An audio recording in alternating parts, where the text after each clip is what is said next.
pensa em casamento, logo vem aquela festa, aquela celebração, igreja, véu, grinalda, vestido branco, tudo muito lindo. E muitas noivas, gente, quando eu falo muitas, eu não tô brincando não, muitas noivas se esquecem do casamento civil. Afinal de contas, a igreja é só o casamento religioso. Perante os homens, perante a sociedade, perante a lei, se você não casar no civil, você não está casada.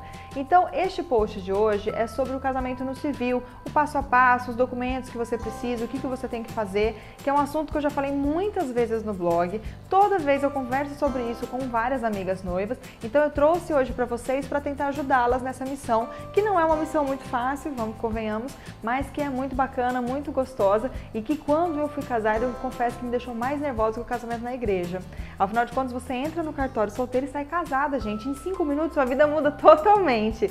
Então, por isso, eu preparei esse post hoje para vocês e espero ajudá-las. O primeiro passo, quando você decide se casar no civil, é a habilitação do casamento. Para isso, o que você precisa fazer? Procurar o cartório de registro civil mais perto da sua casa. Aqui em Campo Grande, se eu não me engano, nós temos 3 ou 4 que são habilitados para fazer casamento. Então, você vai até um cartório desses com certidão de nascimento atualizada, tá, gente? Não pode ser aquela velhinha que a sua mãe pegou quando você nasceu, tem que ser atualizada. E mais um documento de identificação com foto, que pode ser o RG ou a carteira de motorista. Nesse momento é importante também você levar 2 testemunhas maiores de 18 anos. Podem ser 2 homens, 2 mulheres, um casal, não tem problema. Uma vez eu já ouvi falar que não podia ser pai e mãe, mas também já vi muita gente levar pai e mãe como testemunha. Então, sinceramente, é bacana você perguntar no cartório aonde você vai casar se isso é um impedimento ou não, se eles têm alguma exigência com relação às testemunhas, ok? São 2 testemunhas quando você abre o processo e 2 testemunhas no dia do casamento, que não precisam necessariamente ser as mesmas pessoas, tá bom? É uma opção que daí você faz. E hoje em dia muita gente tem até dado o cargo de testemunha do civil como um cargo de padrinho, né? Batizando as pessoas de padrinhos do civil. Daí é uma opção que você faz. Para habilitar o casamento, você precisa comparecer com no mínimo 30 dias e no máximo 90 dias de antecedência da data que você pretende casar. Então, olhe lá no calendário. Se o seu casamento é no sábado, você quer casar no civil na sexta, durante a semana, ou no próprio sábado, se você for fazer o religioso com efeito civil, conta, né, com relação à antecedência para saber com quanto tempo você precisa ir lá no cartório para abrir esse processo, para você poder solicitar o seu casamento no civil. Nesse momento, é importante você também levar em mente várias informações que o cartório vai te pedir, como por exemplo, nome completo de pai e mãe, data de nascimento de pai e mãe, cidade de nascimento de pai e mãe, endereço. São várias informações que vocês podem estar pensando, nossa, que balela, eu sei isso de cabeça.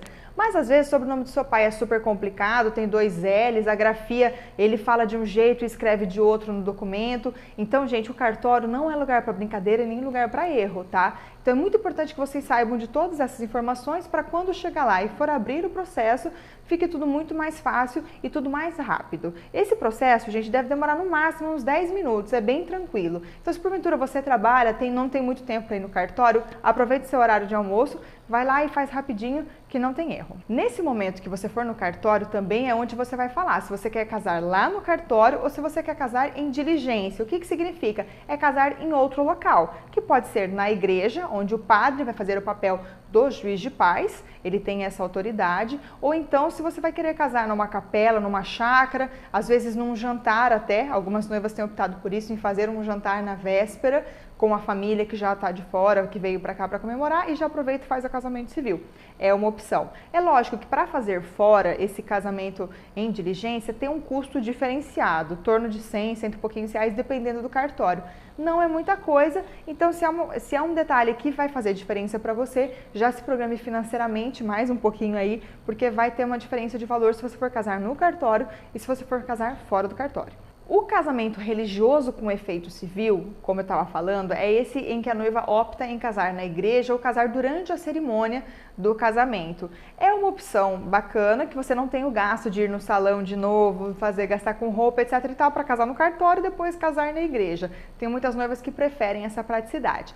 Mas é importante ressaltar, gente, que apesar da praticidade, tem um detalhezinho que as noivas não levam em consideração. É que na minha época, eu levei, isso foi um fator fator determinante para não ter casado com o efeito civil religioso com efeito civil e ter casado direto no cartório. Porque quando você casa esse religioso com efeito civil, vocês assinam um termo, mas aquela ali ainda não é a certidão de casamento, gente. Depois do casamento, vocês precisam ir no cartório para que isso seja autenticado, reconhecido, e daí então você sai com uma certidão de casamento. Se porventura você esquecer, viajar, fazer qualquer coisa, aquele procedimento, todo aquele processo não resolveu nada se você não for no cartório. Tá? Então tem uma questãozinha, tem uma questão meio burocrática aí no meio, que os cartórios não informam, que os cerimoniais também não informam e que às vezes a noiva não sabe, né? E acaba passando e acaba até perdendo todo esse processo, até esse valor que ela já pagou por conta desse detalhe.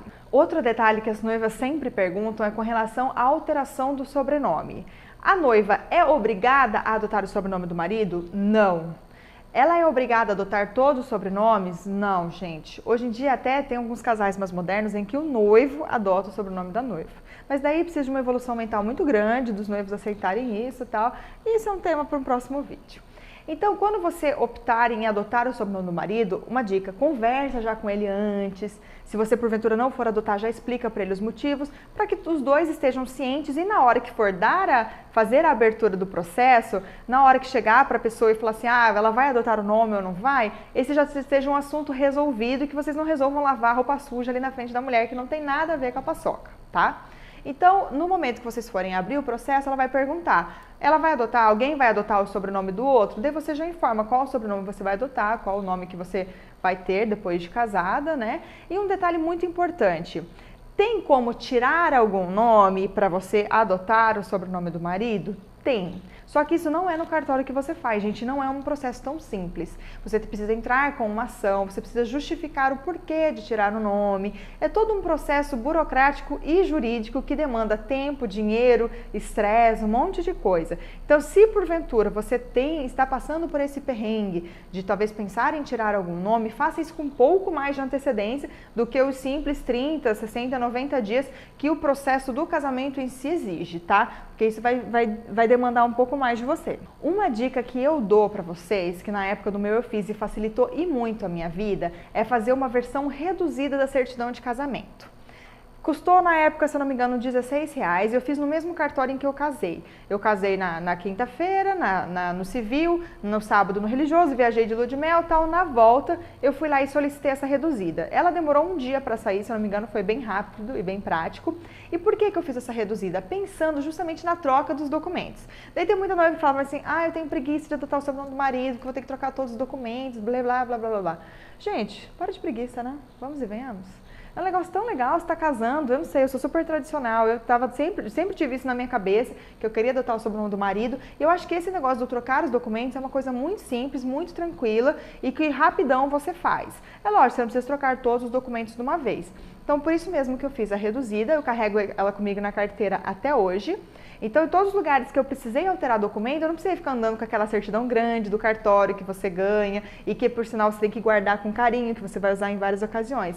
Eu sempre ando com a pequenininha, ela é emplastificada, fica na minha carteira. Então, quando eu troquei o RG, quando eu alterei o CPF, quando eu alterei o título de eleitor, eu sempre ando com ela junto comigo.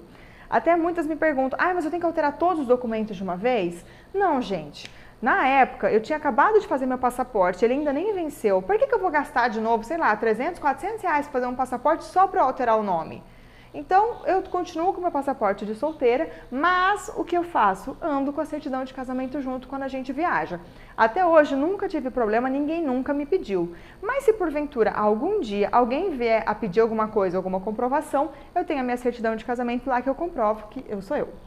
O que acontece também, um detalhe importante para quem vai viajar logo depois da lua de mel e não vai trocar o passaporte, é emitir todas as passagens e fazer todos os documentos com o nome de solteira, tá, gente? A gente empolga, a gente fala assim, não, já quero usar meu sobrenome logo e tal. Só que, se você emitir a passagem com o nome de solteira e, sei lá, o passaporte está com o nome de casado ou vice-versa, isso dá uma burocracia do caramba e até é perigoso você não embarcar por conta disso.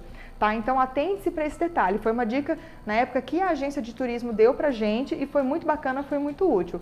Então, até hoje, as minhas passagens, sempre que a gente viaja, é tudo nome de solteira, porque o meu passaporte ainda está no nome de solteira, tá? Mas, enfim, assim que eu mudar, tudo muda e eu serei uma senhora casada para o resto da vida.